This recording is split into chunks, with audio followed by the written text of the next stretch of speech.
So, with all due respect to Logan Webb, Robbie Ray, Jordan Hicks, Landon Root, pretty much any member of the Giants pitching staff for that matter, I think it's safe to say that the one pitcher that Giants fans, or just the baseball world as a whole, was most curious to see on this staff was Justin Verlander, and for a number of reasons. The first one being obviously he is a future Hall of Famer pitching with a new team for the first time, but also given how last season went. We obviously have talked a lot about how it was the worst season of his career, one that was impacted by a neck injury as well as a right shoulder injury. He talked a lot about how the passion to pitch was still there, how he felt he had gotten in a much better position physically, how he was moving down the mound better, how he tweaked his offseason routine.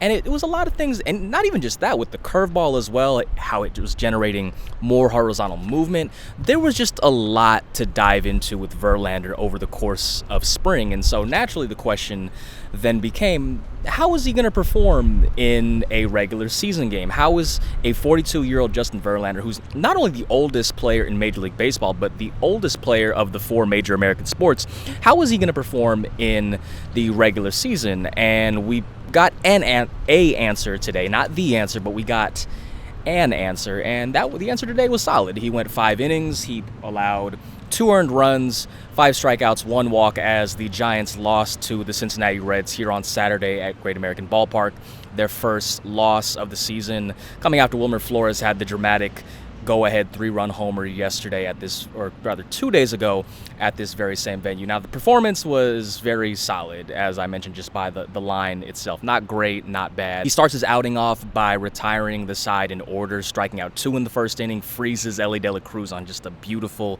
curveball, runs into a little bit of trouble in the second, but is able to get out of it. In the third inning, hangs the slider to Matt McClain. That ends up getting sent into the left field bleachers. Nothing really going in the fourth inning.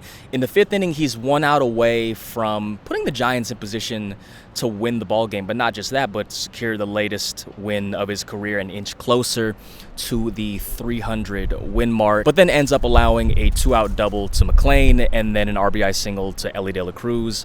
With De La Cruz in particular, it was a pretty well-placed pitch. It was at the bottom of the zone. It was a curveball, but De La Cruz laid off a slider previously, and then when Verlander flipped that curveball in there, again, a well-executed pitch. Elly De La Cruz, it was just a matter of better hitting. Flips into the right field. Verlander ends up getting stuck with the no decision, and then the following inning, Christian Encarnacion Strand, who went to College Park High School in Pleasant Hill, hits an opposite field solo homer that ends up being the decider in this game. And kind of a fun well, not necessarily for the Giants, but an interesting fact about Encarnacion Strand is that entering play, his OPS against the Giants, I think it was 1,100 something, was the second highest he had against any opponent, and now the 3 home runs that he had against the Giants are the most he's hit against any opponent in his Major League career. As far as the offense, early on, Wilmer Flores hit his second homer in as many games, just barely scraped one over the left field fence there, kind of where that covered up camera is. And then Jung Hoo Lee drove in his first run of the year with his first hit of the year, shot a single